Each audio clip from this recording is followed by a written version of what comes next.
What's going on, y'all boys? It's your man MK, and welcome back to another reaction, man. How strong is Kaneki?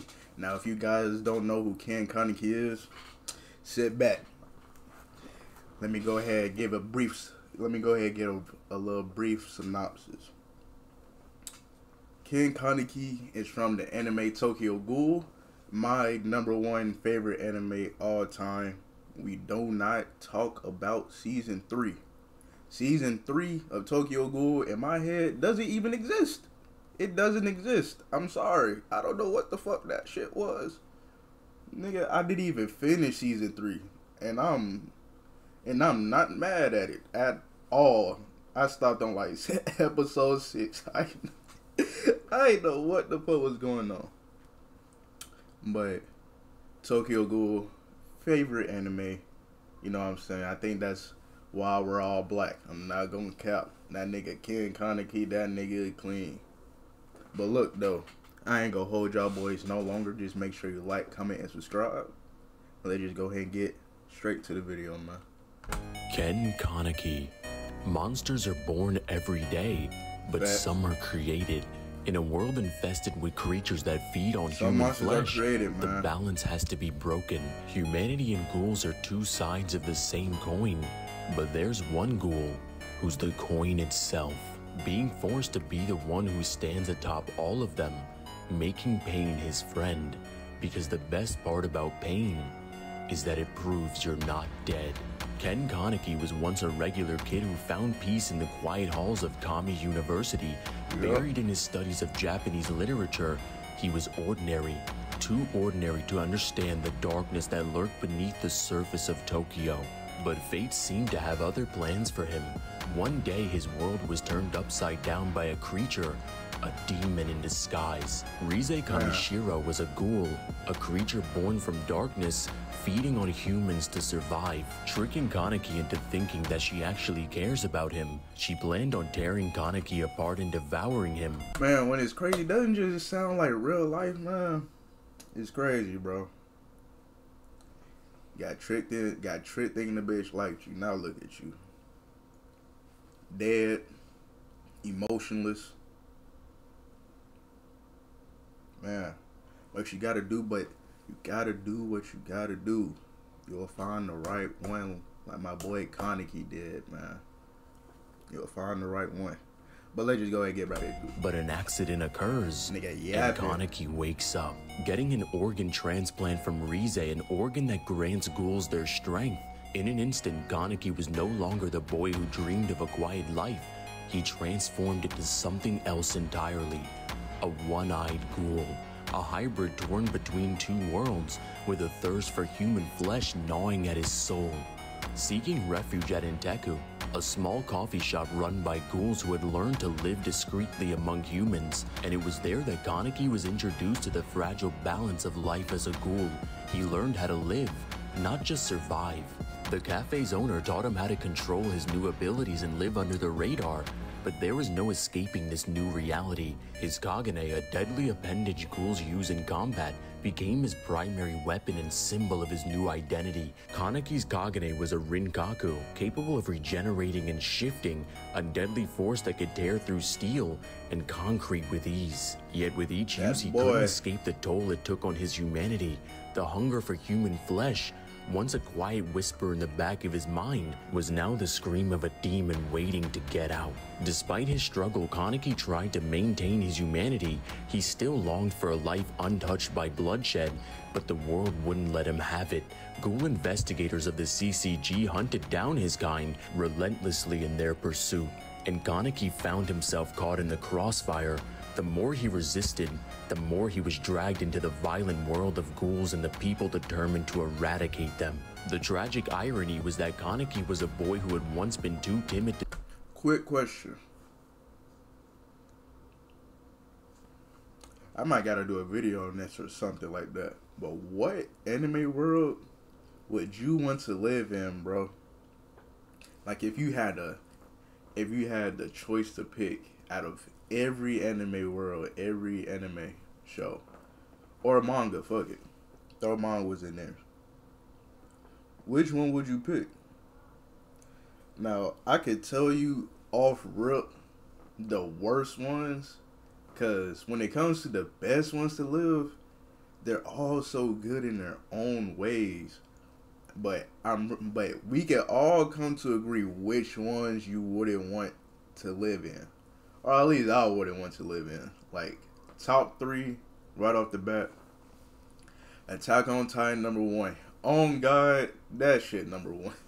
That shit number one. Cause also you're not the main character in these shows, by the way. Don't even, you know what I'm saying? You're not the main character. So what side character would you be? You're just gonna be living in the background, living your life. Top three, number one, Attack on Titan. Off rip. Imagine just one day. What if you was in one of them houses when the armor titan kicked that fucking wall down? That shit.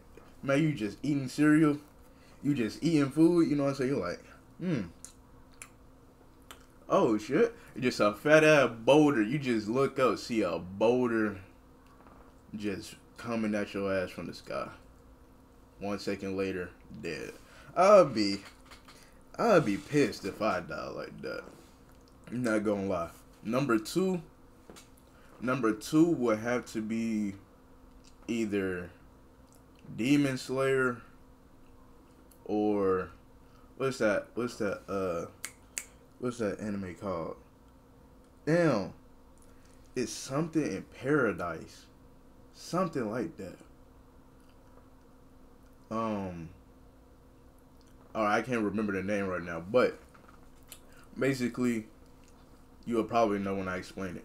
So it's just a bunch of kids who like is in this foster care home, and the mothers or whatever in these things, you learn, this ain't gonna count as spoiling because you know what I'm saying, you find this out like on the second episode or maybe even the end of the first, but they turn out to be like these monsters, right? And they eat the kids like they're like livestock.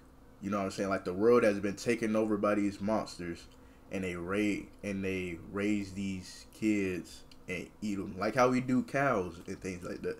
So basically, you have to be the smartest. I guess there's like different kind of farms. Their farm was like the A5 Wagyu of humans, basically, where you have to be like, they want you to be the smartest you can be, because I think like it makes the brain taste so much better. It's like, oh my god, this is like damn type shit. So basically that's what I can't remember the name right now, and I don't feel like looking it up. So something in Paradise. I just know Paradise is in the name. So do with that information as you will. Should watch it. But that would probably be number two, bro.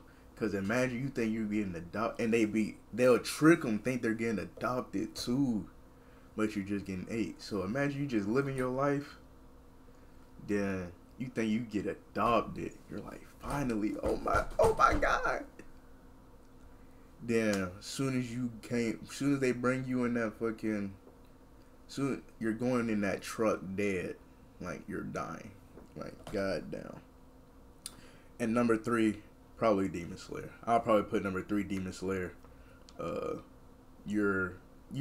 no nightlife. There's no nightlife.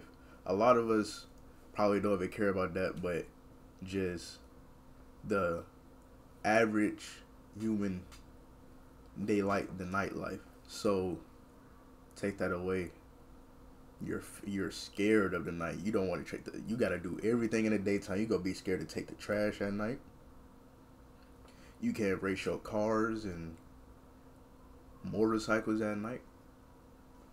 Can't see your girl at night. Y'all gonna have to meet in the morning, meet when the sun up. You know what I'm saying?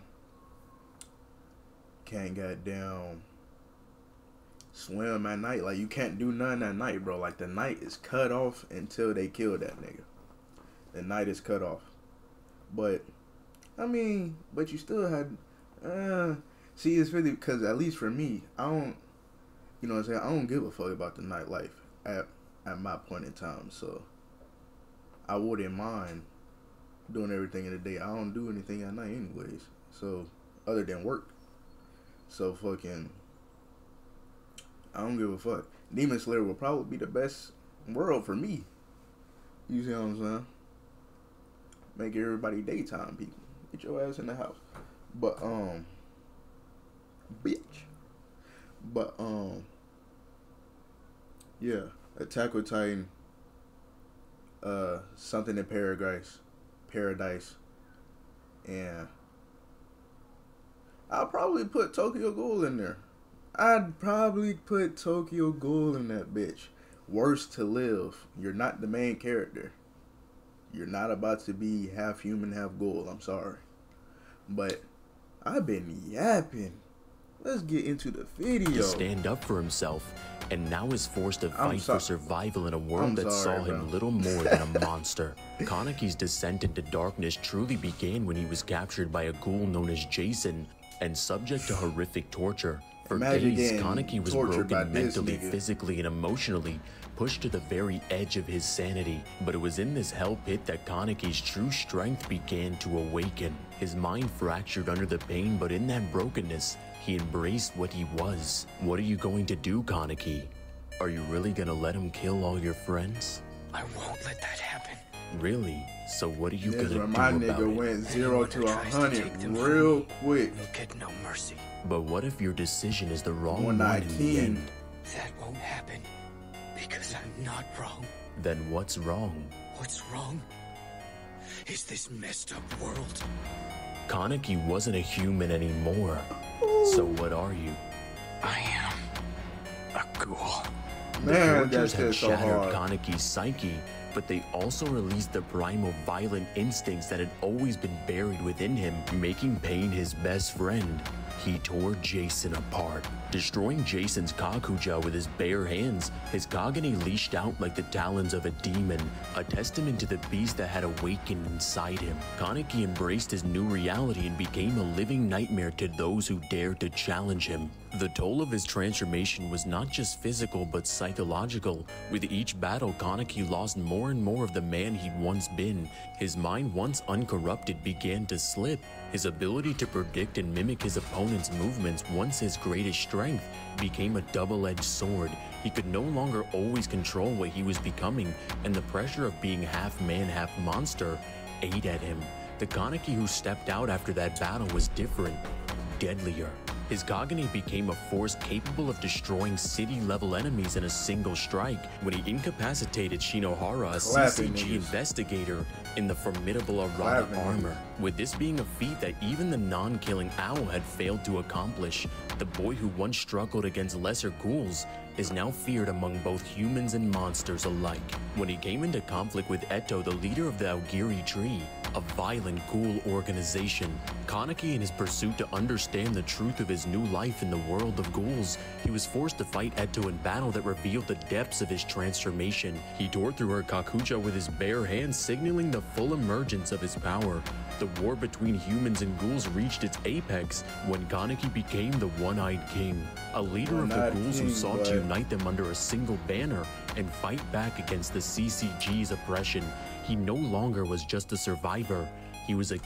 Like, this nigga brought all the ghouls together when everyone was once, like, the way it is in the world. If you guys haven't watched it already, this is how you know this is my favorite anime. I can yap a lot about this shit, but look, so it's the humans and the ghouls, but just like how humans have their own, like, factions, so do the ghouls. So everyone isn't buddy, like it's like different gangs almost, right? So he literally walked in that bitch, united all the gangs by showing he's that nigga, and now he's going against the whole human world. Like, that shit's so clean to me.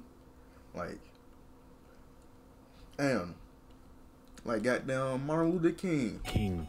A symbol of the resistance of all the ghouls. But with his Yapping. newfound power came new burdens. His body was now a monstrous dragon, becoming a living weapon that threatened to destroy the very world it sought to protect. The dragon was the embodiment of Kaneki's unrestrained power, a massive creature whose tentacles spread across the entire city, consuming everything in its path.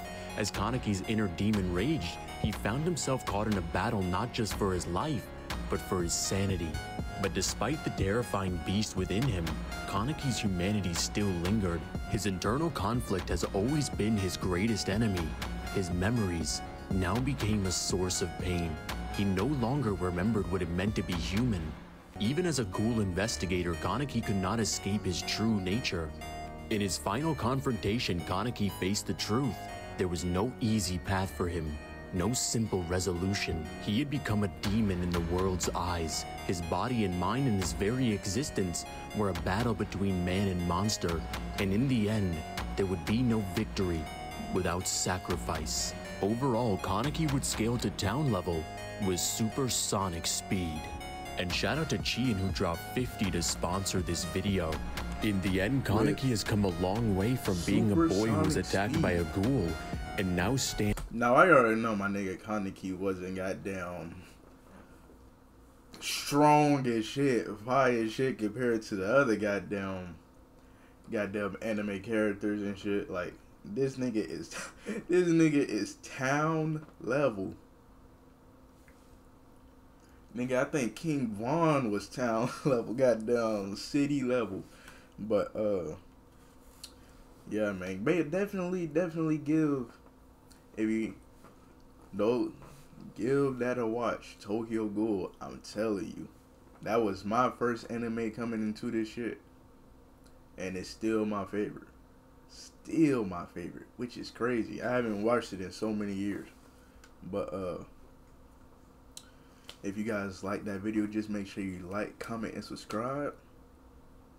And I will see you in the next video, man.